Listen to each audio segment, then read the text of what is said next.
Everybody, this is All right, Batman. like take 57. 30 seconds, 1x. The recording has started. All right, I'm gonna give you a 3, 2, 1, and get ready. Just click play on 3. 1, 2, 3. All right, everybody. This is Batman, and I'm gonna come to you for introducing our first game between me and Steven Schroeder. One of my good friends and buddies I like to play COH with. Been playing for a while now, trying to get better at the game. We've been playing on Crossing in the Woods this particular time against Jaeger, Von Q Hunter, and Barry Chuckle. I've never played against these guys before. Maybe Barry Chuckle a few times because I play a lot of 2v2 AT or random team. I mean, but never played this Von Q Hunter kid.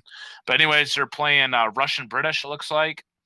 And over on the left-hand side, we have Master Shutter. By the way, we are viewing this video with Fog of War on, just showing our vision.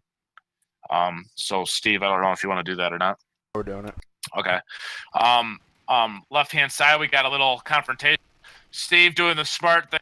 You shouldn't deploy the machine gun until you've seen the enemy versus deploying the machine gun preemptively because then they can flank you. So Just you can lay down the suppression. Yeah, exactly, and you can lay down the suppression and continue firing. Since every unit does a small amount of suppression in the game, you can keep them suppressed, and as long as they're suppressed. And it looks like Barry Chuckle decides to use that universal carrier to get him in there. Fortunately, the machine gun has such great firepower that it actually forces the universal carrier back. And because Barry Chuckle has the universal carrier over there, he's not dealing with it correctly on the right-hand side of the map, which means he's getting a shit pushed in by the Volks on the right-hand side. Check out that truck. Steam forces a big retreat. Yeah, if you want to interject, you can, Steve. Yeah, that truck, that's new. It's really fucking powerful. Once he upgrades it, I've never used it, but it's basically a clown car with an MG that can actually cap points for them. Yeah, it's one of the new metas with the new commander revamp that they just had. But regardless, if you'll notice the middle here, I think he doesn't lose the universal carrier, but he comes awfully close to losing it. Stern Pioneers do great damage to the universal carrier. And obviously Steve forced Jaeger off, or Von Q Hunter off the map. Meanwhile, on the right-hand side, I have 3 Volks dealing with the infantry section in the building, all in heavy cover. I also know that there's going to be a machine gun, so I push up on him. I know that there's going to be a machine gun being deployed, so I just keep my distance. I can see it being deployed, so I move my guys back. Take out the truck. You can't really afford to have your guys get suppressed. It's a big deal. Steve gets the truck on the left. Nice play by him. I assume it had something to do with a Panzerfaust. But obviously, these guys already been put on the ropes. Just viewing the screen through their vision, they lost their fuel and they have control of our fuel, but it's being cut off currently, so not the best situation for them. He did force me off the map, but he took a loss for it. I think he lost. No, he didn't. He didn't lose anything, but he kind of got forced off the map a little bit too easily by me. Steve's back with his machine gun, puts it in medium cover. It's just gonna turn those American rifleman squads into Swiss cheese. I think it's almost necessary to get either a sniper or a machine gun against an American player. It's guaranteed to win you early engagements. Also got a mortar this time. Yeah, I mean, Steve's just really laying down the fire. He did get the Vet 1, which allows him the incendiary rounds. Great against vehicles. If they're dumb and they want to push, I don't really, if my AT gun's late, which it would have been, a big deal. Here he cuts us off also, but I make him pay for it. Yeah, the cutoff's not very good when you're standing in negative cover. Red tries to make a big push with a lot of infantry sections on the right. I'm just trying to buy time by putting my squad in the building. I do come in with a set of Sturms, force that infantry section away. Steve's still really racking up the veterancy status on that machine gun, and he does kill that He does kill the. He gets those Volks in there, which are really strong backbone, defending that machine gun.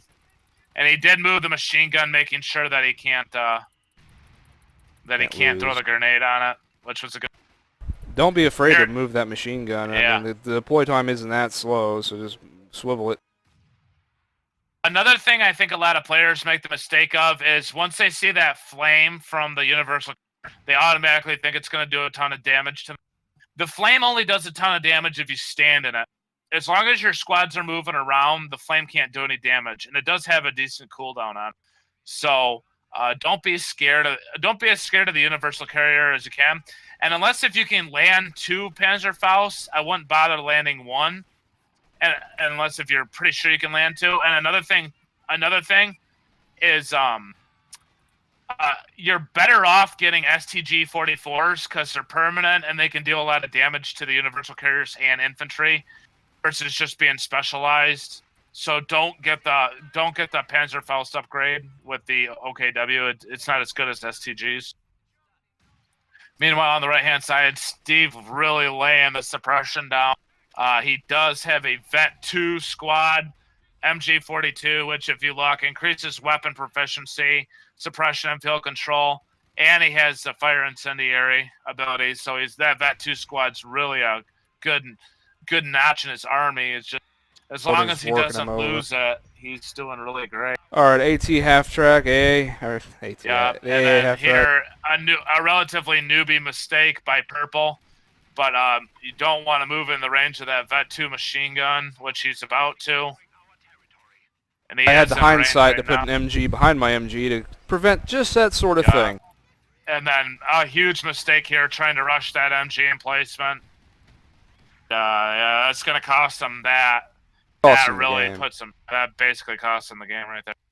Whatever fuel advantage he had, whatever tech advantage he had is gone. Yeah. This guy comes in. The little fuel that they have on that half track got destroyed. So Steve with a little bit of shit talk here, nothing wrong with that. It's gonna fire a rifle grenade. Beautiful rifle grenade going off. Boom. Knocks out 80% of that squad. That squad's in trouble. He's either gotta basically force a retreat out of it, or he's gonna go back to the base and reinforce, work on my medical bunker, try to tech up a little bit. Because Red's 2v1ing Steve, I'm just gonna move the bulk of my infantry over to help him out. And I'm gonna take out that universal carrier. Or I think he does, but oh no, maybe I do. But that takes care of that. He's just running into my MG lines. He just won't stop getting suppressed. Just don't be so scared of the universal carrier. I mean, it's really not as powerful as everybody makes it So sound. we identify a mortar half track, and I immediately am taking scout car after that, after seeing that. Right now, it's like he's so infatuated with the fuel, but it's not going to help him. It doesn't do anything anymore at this point in the game. I mean, he doesn't even have the manpower to bring out enough of a infantry force. I mean, really, to be honest with you, it's kind of dumb to try to bring out armor when you don't have infantry, unless if you absolutely have to have it to counter their armor. But he might even lose his squad here. I don't remember if he loses his. Yeah, he gets away. But I really buy Steve a lot of time here with these 2 squads. That way he can re-secure the fuel, get the MG back on the front, tech the scout car, which just came out.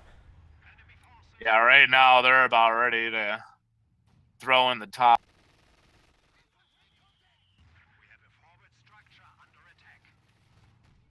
Those machine guns are just literally chewing everything up. Turn my scout car on vehicle only so he doesn't waste a reload, and I go right for the armored car. Yeah, that's a great idea. Even though Steve loses his scout car, I feel it's worth it to knock out the mortar half. Mortar half track's like 40 fuel. Yeah, I think the mortar half track is worth more than the 330. I only decrewed it. I decided to sacrifice it fully to destroy the husk. Which is fine. That's a good trade, and it keeps him on the ropes. keeps their vehicles low. They It obviously don't have a lot- demoralized them, and they quit the game because of that. Yeah, I think they're going to quit here any second. They really can't attack the right because it's being guarded by the Panzerschwer anyway. They got nothing to attack it with. Obviously, that should be pretty much the game. I mean, they're pretty much out of steam at this point.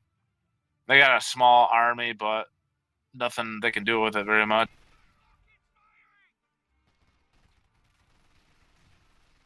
I find it funny that that armored car has a 75 millimeter on it. It's kind of a big gun for an early game. Armored cars will beat the German armored cars handily without really contest. But that replay just to show you, like, if you, I mean, I think a lot of people's problems of this game is like overreacting to certain things. Like they see the universal carrier and they're like, oh my gosh, what do I do? Do I get a Raketen? Do I have to really play any differently? Tactics are always going to kind of overwhelm their units anyways. I mean, they can get the universal carrier out, but as long as your guys are, you know, in heavy cover and you're playing the game, you know, very precise. I don't recommend there's ever really a situation. I used to be all giddy about getting the Panzerfaust, but it's just unreliable on the Stern Pioneers, and it takes away your firepower. It takes away an STG, whereas when you get the STG upgrade for your Volks, it actually provides more firepower, and it provides more firepower against early game vehicles as well. And just another thing for you, if you are down both fuels, you need to have your Raketen out by the 6.5 minute mark, because that's when the Americans are going to have their half track out. So you got to remember, 6.5 minutes, you should be automatically thinking Raketen or double Raketen. All I'm thinking is, I fucked that ass up. I mean, oh.